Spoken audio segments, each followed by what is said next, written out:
Hey there everyone, it's MisterStubstep, and today, this might have been slightly clickbaity title, but I'm going to be showing off all of the purchases, the graded purchase that I did make this year, so that is factual, but I think y'all might notice a theme throughout all of these cards. If you live kind of like in central of the United States, you may have experienced this cold front. It is extremely freezing. I think it's the coldest temperature I've ever been in, like -6 degrees, I think was the low, and then plus wind chill was on top of that. But this video should be posting on Christmas, so if you do celebrate it, Merry Christmas. If you don't, Happy Holidays if you celebrate the other holidays, and if you don't celebrate any of that, then I just wish you a great day. So let's get right into these cards. We'll start out with the shiny Kirlia from Hidden Fates, a pristine 10 in CGC, and I will admit that blue slab with the tinted Kirlia looks amazing. I do have a 9.5 with subgrades, and then just a regular 9.5, so this 10 will be replacing the 9.5 with no subgrades. So I can get rid of that one now. And speaking of shiny Pokemon, I am playing Pokemon Scarlet, and I did catch some shinies recently. Some of the hunting methods are really awesome. I did a few in mass outbreaks, which are awesome, and then I did get a couple of the, what are they called? The Paradox Pokemon. So yeah, if you wanted to, sorry, I might have spoiled one of the Pokemon that hasn't been released in the pre-trailers if you're waiting until Christmas or the New Year or whatever to get the game. But I was very happy to get all those shinies, and I got a random Gibble hunting for those Paradox Pokemon. So enough of that. I should have the prices down below of what I paid. You may think some of the prices that I paid on these are a little ridiculous, but these are, you know, probably my favorite part of my collection is collecting all these Kirlias. So here we have a Topps card. This isn't the holo version or the Chrome or whatever version. I'm sure there's one that exists out there, but I saw a PSA 10 for a good price. These are cool cards. They're not my favorite, but they are cool and unique. We do have the, basically tied for the rookie card. This is a non-holo PSA 10. I didn't want to collect the non-holos because that is just a gargantuan task to collect all the non-holo variants. I was only planning on collecting the holo variants in PSA 10, but if I see a cheap if I see a cheap non-holo card, like, I'm gonna pick it up, so why not? And that is a beautiful artwork. We have the PSA 10 Burning Shadows reverse holo, which is really cool, a more modern one. It makes you wonder what went through their mind to grade this card, but I'm glad they did, because I know I'm not going to be grading any of mine. We have the promo. This was a Burning Shadows reprint, basically, but it was one of their gym pack promo cards in Japan, and then it was converted over to one of our blister exclusive holos, and this got a 9.5. I thought it was cool. Once again, another non-holo Japanese card that I probably didn't need, but it was for a good price, so I figured why not.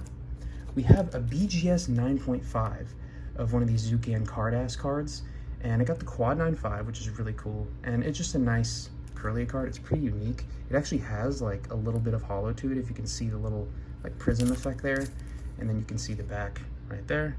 Can't read any of it, but I have been slowly practicing my Japanese, so maybe one day.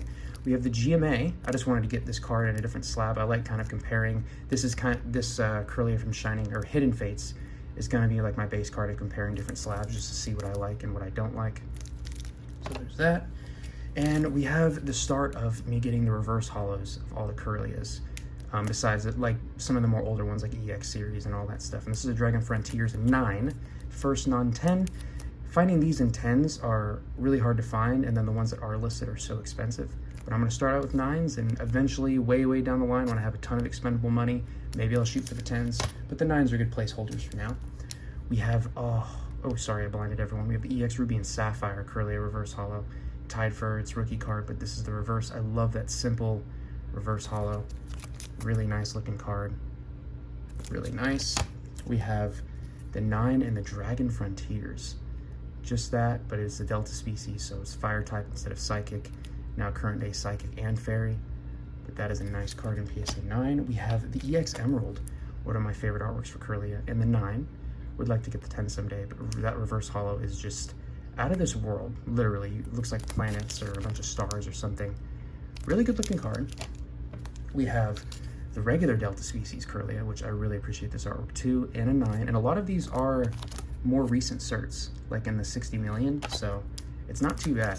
Like, I mean, I doubt people would be grading these Kirlia cards way back when, because back then even, you know, PSA 10 Charizards weren't worth that much. We have the non-holo Delta species.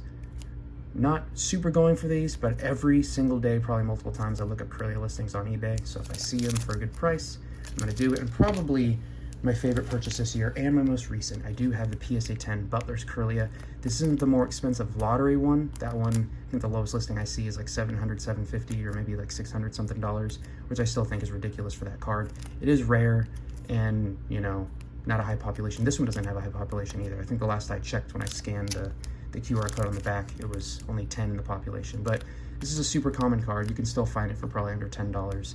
But in graded 10 fashion, pretty hard to find. And I'm very happy. I think other listings of this have this at like $150 for a 10. And then I saw 9s that were like around 50, 60 bucks. I was tempted to get a 9, but then I saw this 10, offered up 70 for it, and got it for 70, which I'm very pleased.